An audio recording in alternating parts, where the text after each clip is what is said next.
नमस्कार विद्यार्थी मित्रांनो, मी प्रोफेसर स्वप्नील जाधव, CEO लोकनेते Gopinathji Munde, institute of engineering education, Nashik. आज आपण एक्झाम फॉर्म चेक कसा करायचा, भरल्यानंतर चेक कसा करायचा हे आपण बघणार आहोत.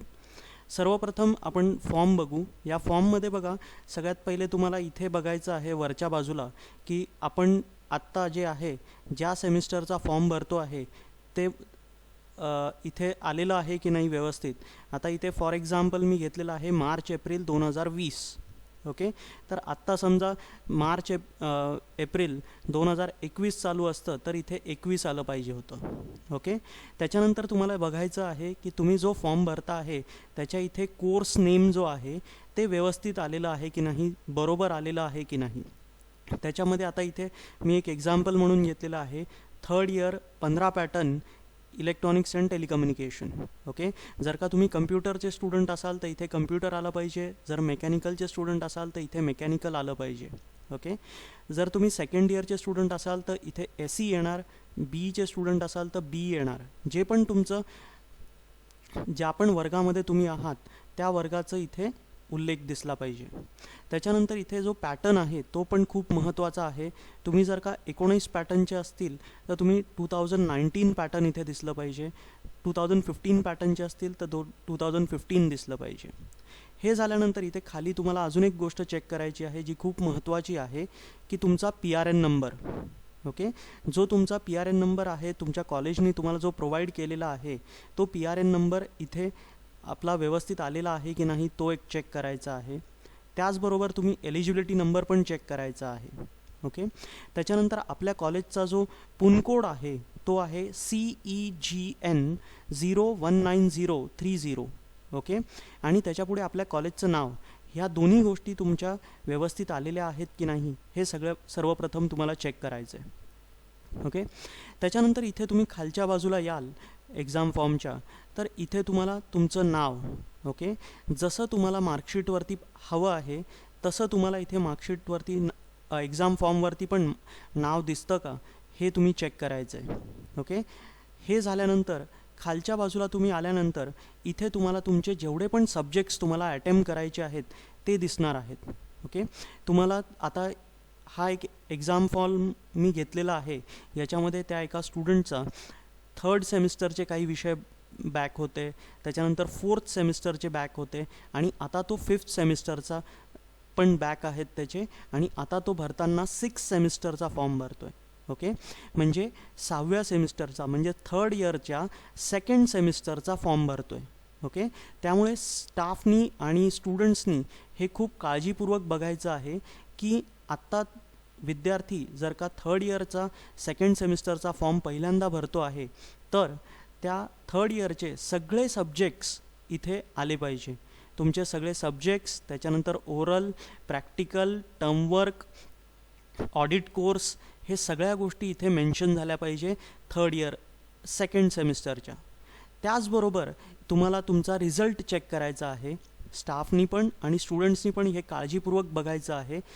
जे पण आपले आधीचे विषय आता हा स्टुडंट जो आहे मी इथे एक्झाम्पल म्हणून घेतलेला आहे, तिथे आपण बघितलं आत्ता की हा 3rd इयरचा स्टुडंट आहे, 3rd इयरचा स्टुडंट आहे. पण ह्या स्टुडंटचे काय आहेत तर 2nd इयरचे 1st सेमचे आणि 2nd सेमचे पण सब्जेक्ट्स बॅक आहेत. I will repeat again, 2nd इयरचे सेमिस्टर 1 आणि सेमिस्टर 2, त्यामुळे इथे सेमिस्टर 3 आणि सेमिस्टर 4 असं लिहून आलेलं आहे. हे जे 3 आणि 4 आहे हे 2nd इयरच्या सेमिस्टरचे सेम आहेत. म्हणजे 2nd इयरला तुम्ही 3रं सेमिस्टर असतं 1st सेममध्ये, आणि 4th सेमिस्टर म्हणजे 2nd इयरचं 2रं सेमिस्टर. ओके, हे बॅक सब्जेक्ट आहे ते पण आलेले आहेत त्या विद्यार्थ्याचे. त्याचबरोबर 3rd इयरचे सेमिस्टर 1चे पण त्याचे काही सब्जेक्ट्स बॅक आहेत, म्हणून इथे सेमिस्टर 5 म्हणून लिहून आलेलं आहे. ओके, तर हे आपल्याला सगळे सब्जेक्ट्स त्यांनी भरायचे आहेत. आता काही स्टुडंट्सचं असं म्हणणं असतं की सर मी आत्ता 2च विषयाचा अभ्यास केलेला आहे, जरी माझे 5 विषय बॅक आहेत पण मला ह्यावेळेला देताना 2च विषय द्यायचे आहेत. तर असं चालणार नाही आहे. तुम्हाला सगळे विषय जेवढे पण पेंडिंग आहेत, तुमचे जे बॅक सब्जेक्ट आहेत, जे बॅकलॉग सब्जेक्ट आहेत, ते सगळे तुमच्या एक्झाम फॉर्ममध्ये रिफ्लेक्ट झाले पाहिजे.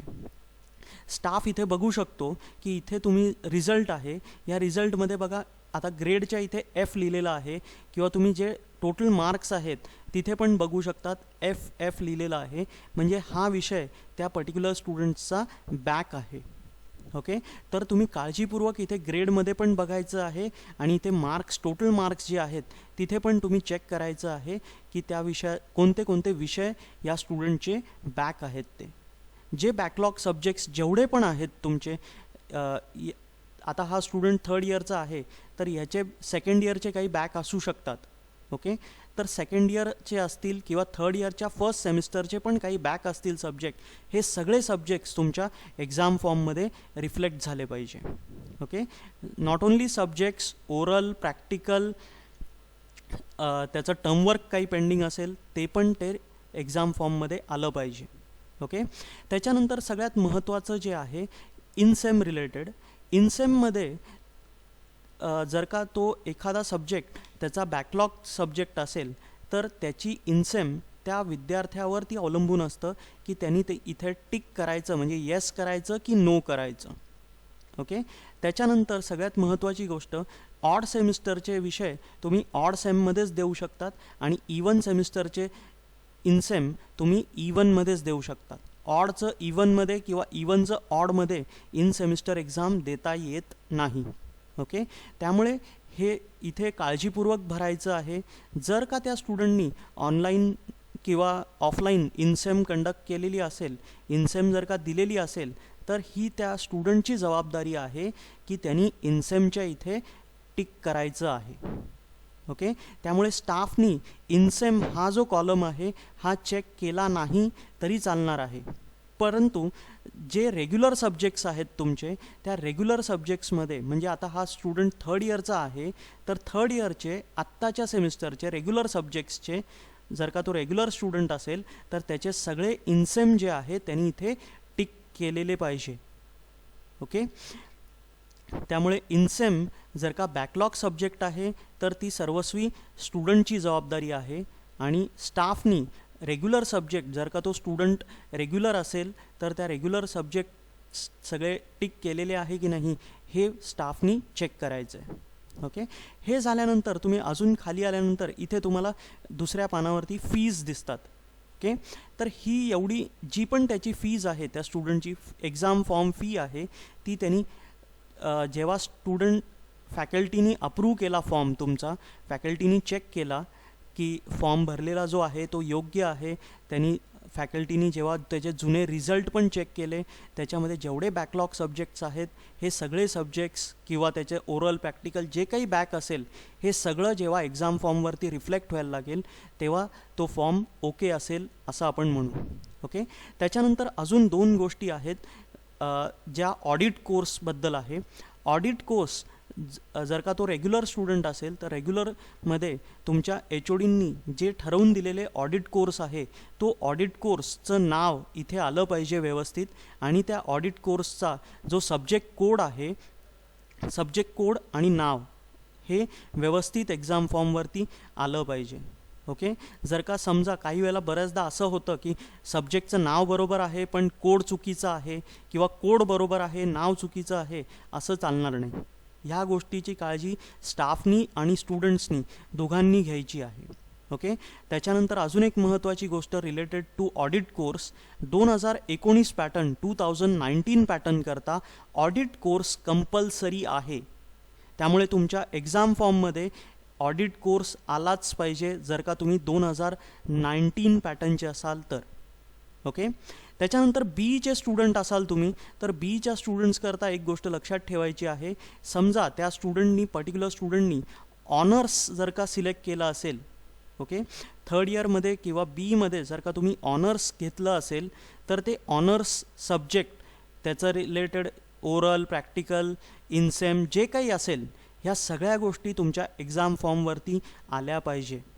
ऑनर्स सब्जेक्टसुद्धा तुम्हाला रेग्युलर सब्जेक्ट्सबरोबर दिसला पाहिजे. या विषयाची काळजी स्टाफनी आणि स्टुडंट्सनी पण घ्यायची आहे. ओके, त्याच्यानंतर एकदा क्लास कोऑर्डिनेटरनी हा फॉर्म चेक केल्यानंतर जर का तो बरोबर असतील, सगळे सब्जेक्ट्स बरोबर असतील, त्याचे सब्जेक्ट कोड बरोबर असतील, ते सेमिस्टरमध्ये जेवढे सब्जेक्ट बॅक आहे त्याचे, ते स्टुडंट्सचे ते सगळे बघितलेले असतील, ते बरोबर असेल, त्याचं नाव बरोबर आहे, त्याचे इथे वरती जे डिटेल्स आहेत त्या सगळ्या गोष्टी जर का बरोबर असेल तर स्टाफनी त्या एक्झाम फॉर्मवरती साईन करायची आहे. ओके, कॅन्डिडेटनी पण इथे खालच्या बाजूला सही करायची, त्याच्यानंतर फॅकल्टीनी साईन करायची आहे आणि त्याच्यानंतर हे झाल्यानंतर त्या HODची साईन घ्यायची आहे, डिपार्टमेंटल HODची. आणि त्याच्यानंतर स्टुडंटनी exam form fees college log in, कॉलेजचं जे आपलं जे SBI कलेक्टचं जे ऑप्शन आहे त्याच्यावरती जाऊन तुम्ही एक्झाम फॉर्म फीज कॉलेजला पे करायची आहे. ओके, ही कॉलेजला फीज पे केल्यानंतर स्टुडंट्सनी त्याची एक रिसिट जनरेट होईल. ही रिसिट त्याच्यानंतर हा एक्झाम फॉर्म क्लास कोऑर्डिनेटरकडे जमा करायचा आहे. ओके, अजून एकदा परत एकदा मी सांगतो की तुमचं स्टुडंटची इथे साईन असली पाहिजे, त्याच्यानंतर फॅकल्टीची साईन असली पाहिजे आणि त्याच्यानंतर HODचा सही आणि शिक्का, या 2 गोष्टी तुमच्या एवढ्या गोष्टी तुमच्या एक्झाम फॉर्मवरती आल्या पाहिजे.